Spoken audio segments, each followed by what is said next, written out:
Hey there guys, this is Flamzeron, aka YouTube's Tasuke. I've been sitting on this game a while. I know I say that in nearly every single one of these my thoughts or review videos, but I recently finished East Memories of Celceta a few weeks ago, and I figured I should give a little review on it and tell you guys what I think, and I actually like it. It's a PS Vita game, and I know there's a bunch of stigma for that, but I'm about to tell you why you're wrong, but... And I'll go ahead and say sorry that there isn't actual gameplay footage like I've been doing lately with my review videos, because I don't have a way to record the PS Vita, or at least not a way cleanly, like direct feed or whatever.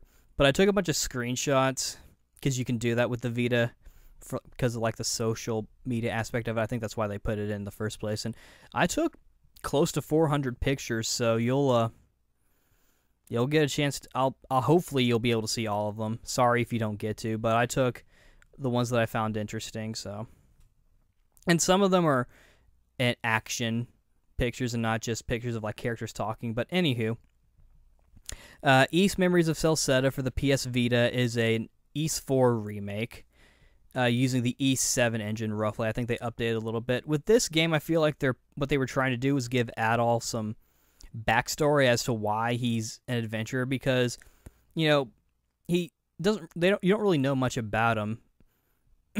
He's just like a red hair, mostly silent because he doesn't talk that much, protagonist who you just know that he's an adventurer. Heck, I saw a cutscene of the first cutscene in the first game, and he wakes up in bed in a town. He's already started being an adventurer. This is the purpose of this game, is to sort of explain why he's an adventurer through like flashbacks and whatnot. And what it comes down to is he was inspired from his dad as well as the stories he heard when he was a kid. And that's what made him want to become an adventurer. I think his dad was also an adventurer. But anywho, the actual plot of this one, I've never played East 4, so I don't know how close it is to the original. Though this one's actually made by Falcom. The other two were made by other companies. And I believe it was the only of the first East games to actually be made by someone different. I think it takes most from the Mask of the Sun story. I say that as if the two games have two completely different stories, but in this one, Adol loses his memory, and that sort of like brings up the whole reason for them explaining his backstory. And Dogi's not a playable character in this one. Instead, it's Durin. He's like the Dogi of this game.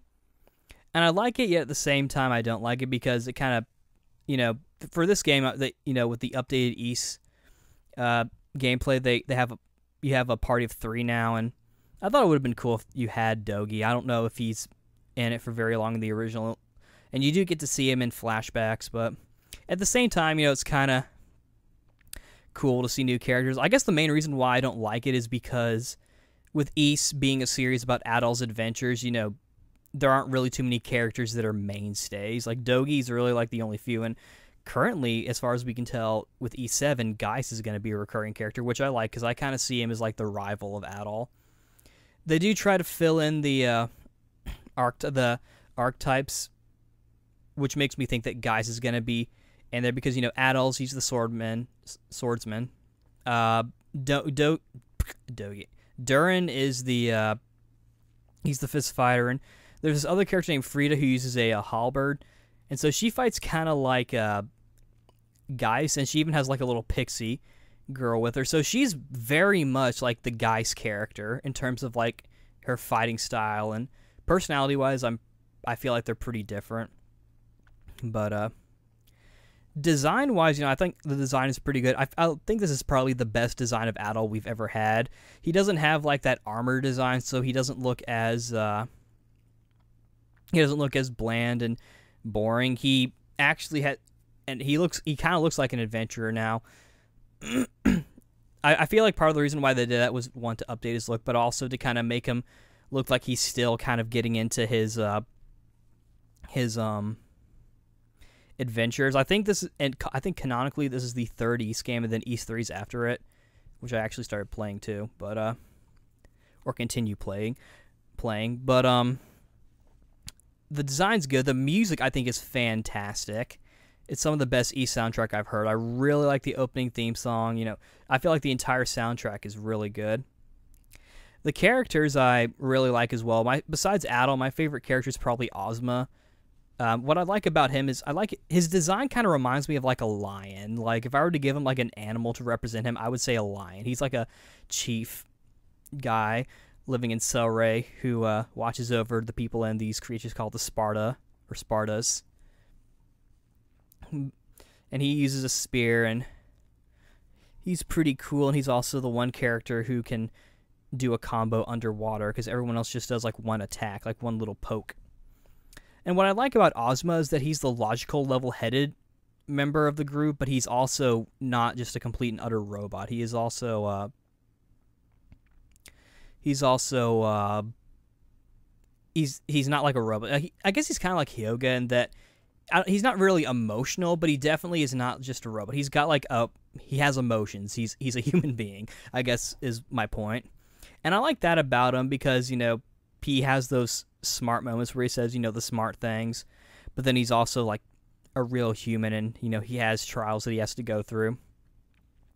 Like, there's one part in the story where you first meet him, and there's an issue going around in Selray where the waters are turning red and it's poisoning the water, and they can't fish. And so Ozma, Adol, and Durin, they all go off to figure out the cause of it, and it turns out that it's the Spartas. And Ozma's trying to figure out, okay, how do I tell my people that the Spartas that we've been relying on for so long are causing the water to get poisoned? Then later on, he learns that, because he suspects that his family has kept some information about him. It turns out that they actually can purify water. And so he has to kind of figure out what he needs to do. And what he decides to ultimately do, from what I could gather based on like what he was saying, is that he wanted to like change the rules of his kingdom, or I say his village, Selray. The cast of characters in general are pretty funny. Like, we've got Karna. She's sort of like the warrior. She's like the hunter girl. So she's kind of funny because she's the kind of character who's like really into like hunting and battling. And that's kind of like the main thing they know, almost to the point to where they're like a caveman or a hick or something. And the way she and her brother Remnos are introduced is interesting because they're introduced by their father, and he's all like, oh, this is my daughter Karna, she's really good at hunting. This is my son Rymnos, he's really good at the arts. And they make a point to make that distinction for points later on, and I feel like this game tries to have like philosophical or like moral or like points about like humanity and like how to do things, and they try to have like lessons and like life lessons, because there's this one part in the flashback where Adol originally went to Karna and Rymnos' village, and he's getting a tour from Rymnos and Karna, and they're talking to Rymnos' teacher, who teaches them about like arts and music and whatnot. And Karna's like, oh, I could never make anything as good as you, Rymnos. And Rymnos' like, well, you don't have to be good at just one thing. And that's also a bit of foreshadowing for something, because then what happens is, what's been going on is that like their people have been disappearing, and it turns out that this person named Bami's been capturing them and giving them masks to up their power, and it turns out Rymnos is also one of them. And Rymnos was the one who did a big blow to his dad and wounded him, so the main chief is out of commission for a while. But the thing is, he said that he wasn't a hunter. And so the fact that he's so powerful enough to defeat his dad, is very weird. And it's too drastic of a change. And it turns out that Rymnos is actually a very good hunter, even better than Karna. And the reason why he didn't tell her is because he didn't want to hurt her feelings.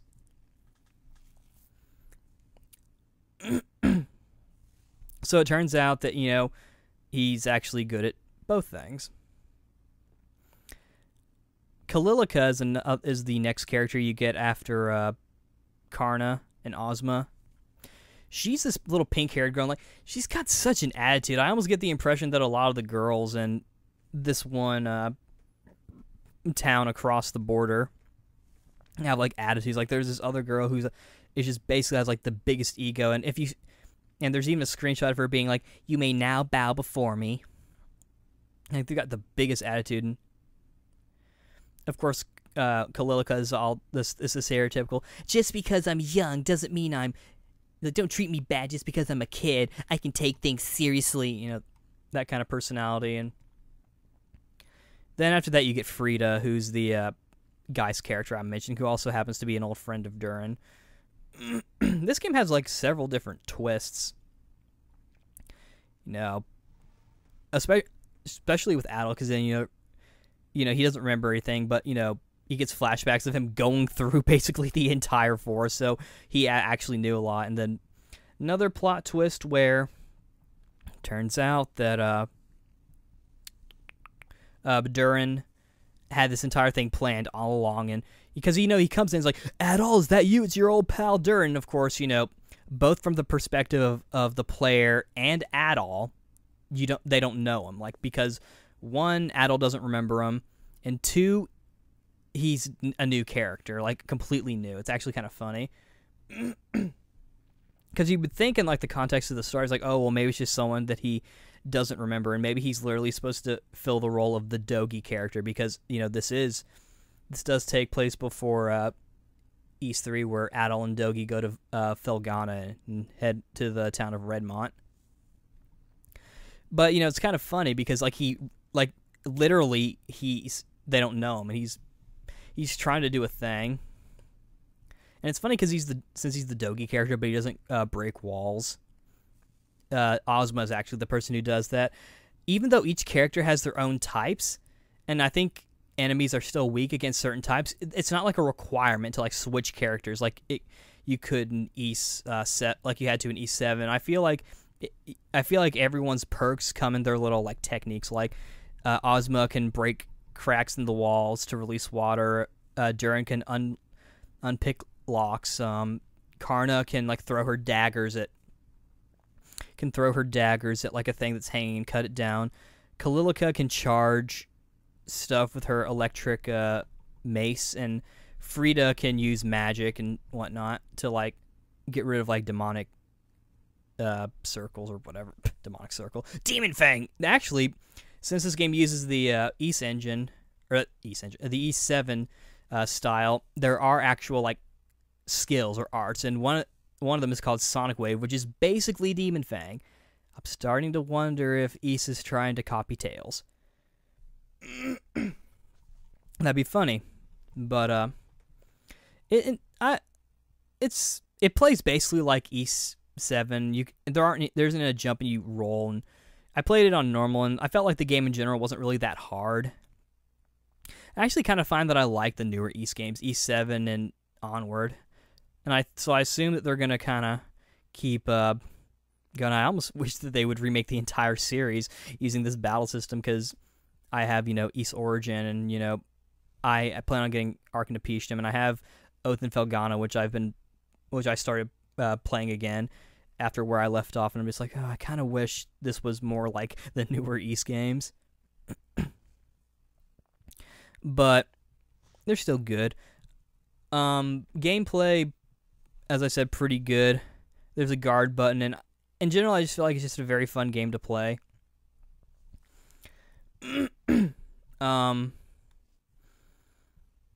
What else? The graphics are nice. It's not HD, obviously, even though it's on the Vita, but it's still pretty nice.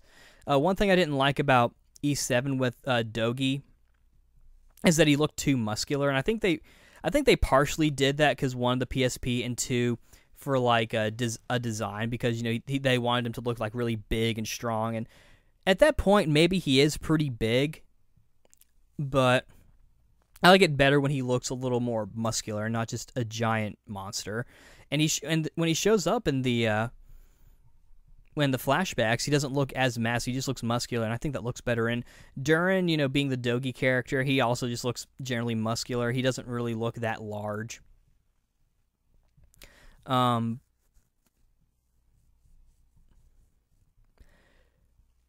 beat the game, and I'm not too pleased with New Game Plus, because it kind of starts you. You keep all of your like stats and whatnot, but it starts you over from the story as opposed to letting you continue. And as far as I could tell, I didn't get all the memories. I got like, I think 90% of them. But, and at some point they start letting you see other people's memories. Those are indicated by like red little memory orbs, while Adol's memories are indicated by the blue ones, and the screen gets all static and fuzzy whenever you get close enough to them. And on the map they actually show you, but near the end of the game, like, they just kind of start handing them to you.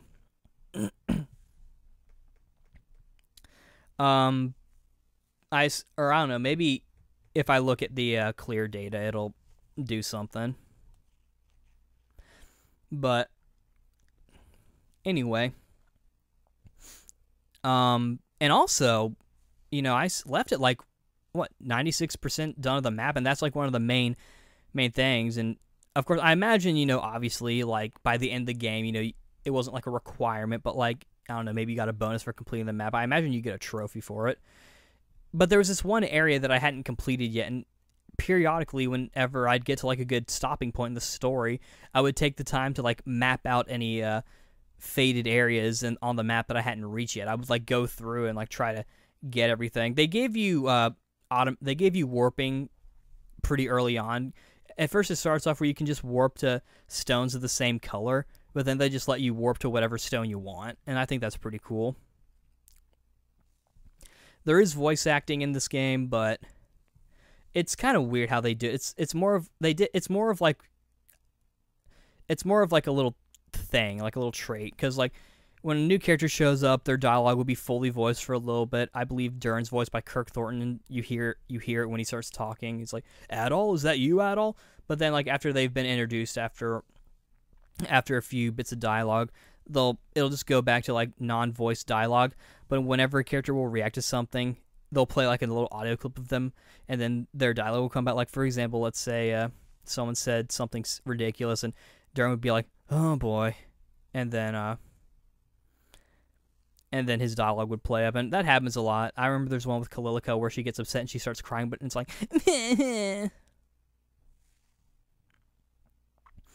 Adol doesn't have any. He does have some voice clips. I believe he's voiced by Bryce Papenbrook, which makes sense because he's pretty much voicing everybody at this point. He's voicing Aaron fucking Yeager. I don't know how big you can get after that. And he talks a little bit. If you just kind of let him sit around, he'll have some dialogue, mainly about adventuring and whatnot. But he doesn't talk that much. And whenever there's like the green narrator, he's like, Adol put his hand on his penis and stroked up and down or whatever.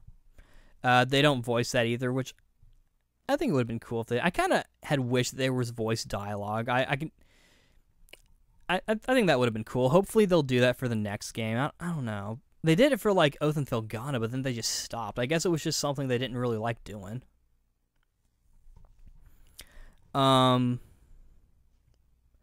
Let's see. I think I'm trying to remember everything that I wanted to talk about.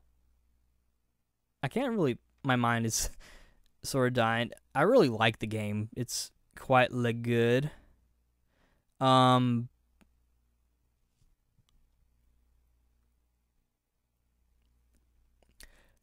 The writing is pretty good. Like there's one moment. Oh, they also gave you the choice to pick some of the stuff Adol says, as you've definitely seen in this video. Because I took pictures of some of the more funny ones. Like there's a part where Durin decides like, hey, let's go our separate ways and trying to figure out more we can about getting across the river. And then the options that Adol gets is, what are you planning? And the other one is, are you breaking up with me? And I picked that one just because I wanted to see what he said. And it was like, damn straight, we're through. It's probably what you wanted me to say, isn't it? I ended up choosing the what are you planning for the actual playthrough, though. I tried to make Adol just a nice guy. I didn't want to make him too silly, even though he's like 18 years old in this game. But another really funny character is Commander Leo. He's pretty cool. He's the comic relief character, but he's got a cool moment. Like, he's kind of like Hercule in that he's funny, but he's not like a complete imbecile, and is not like incompetent or anything. Like there's a scene where Remnos gives he and his crew, he being Leo, and his crew Sancho, and I don't remember the other guy, mushrooms, and they're apparent, and Leo goes up to him afterwards and is just like, I've studied these kind of mushrooms for a while in my adventures, and I know they're not poisonous, but they'll give you a stomachache, so why'd you do that? And I'm like, oh, that's really cool, because it shows that, even though he's a comic relief character, he does have some smarts to him. And I thought that was kind of cool. And the writing also shines in other moments with, there's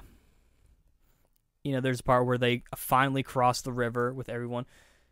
And then, like, Jordan's like, oh, this is like a total wow moment. But I guess we already did it. We missed our chance to do the wow moment. And then Karna's gone off screen, and she's like, oh my goodness, wow. And then Duran's like, no, Karna, you don't have to do that. There's no sense spoiling trying it. It's been spoiled. And I thought that was funny. The writing in this game is very good. All the characters have like nice little distinct personalities in their writing, and I feel like that's the mark of good writing, when you can convey very vivid visual personalities in just the writing, which some people don't really know. But really, honestly, this is probably my favorite East game as well as my favorite Vita game. So if you have a Vita and you are waiting for Hearts R or something, and you want to play a good game, I would definitely recommend this one. It's almost a crime not to play it. It's really good. It's probably the best Vita game out there. I would definitely recommend it. I wish I could have recorded gameplay footage, because I would have loved to show you guys some of the other moments of it, but I took a bunch of screenshots, so anything that I didn't mention, you get to see. So, though I covered everything, all my points, and I talked about it on my podcast as well, so, it's at least fresh in my mind. Yeah. That's that for East Memories of Celceta. Overall, if not a 10 out of 10, I definitely give it a 9 out of 10. And really just because they kind of tease you into thinking that they're going to let you have Remnos. Because with E7, with Mustafa, his sister is sick, but when you finally cure her, she joins your party in place of Mustafa. And I thought that would have been cool if you got Remnos. I thought that would have been really cool if you could have gotten Remnos, or maybe even Leo. I was hoping that either one or both of them would have joined the party. I thought that would have been really cool, but you end up not getting them. And it's really unfortunate, but what can you do? But yeah, really solid game. I would definitely recommend it. This is Flames Are On, aka YouTube Tasuke, signing out. See you later.